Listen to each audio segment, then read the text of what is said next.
welcome all of you to Creating Connections 3. It's a crazy idea to sort of bring together a group of scientists, a group of practitioners, and people from the general public to create connections with each other across disciplines, across education levels, across continents. There are 830 people here for this conference this time, from 26 different nations.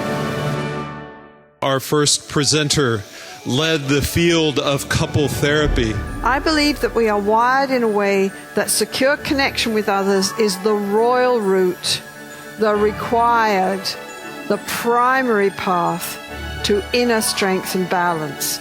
Dr. Marco Iacoboni.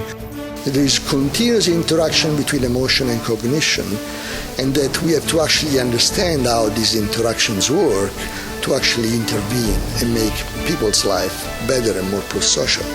I'm enjoying seeing speakers that I haven't seen before, listening to speakers that I have listened to before, and enjoying walking around the past and getting lost in my childhood again.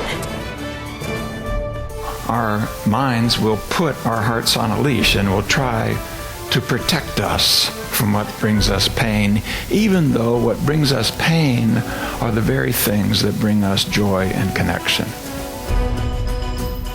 We are empowering the individual to realize that the mind itself is not just a single thing. It's a relational process as much as an internal one. So to develop resilience, we need to develop resilience integration within and between.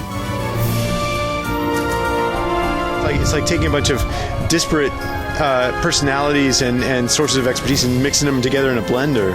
And it's very generative, of course, for that reason. It sparks all kinds of ideas.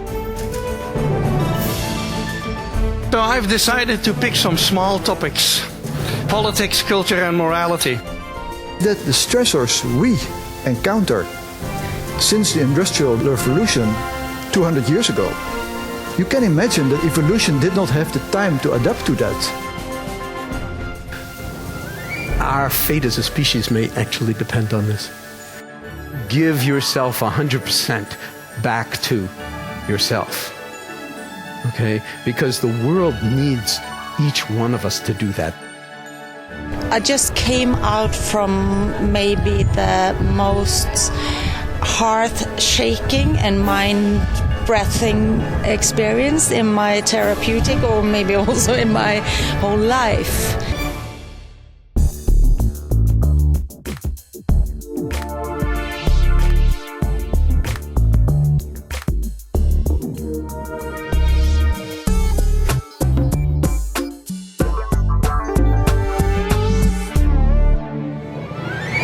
Different forms of science as part of the embedded, interconnected, contextually bound set of knowledge that we need in order to make progress just as human beings and as society.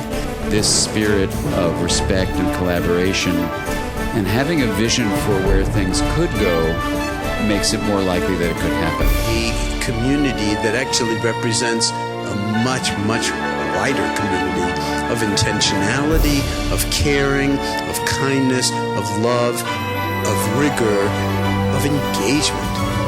Everybody seemed to bring to our being together. That puts a big, big smile on my face and a big, big smile in my heart.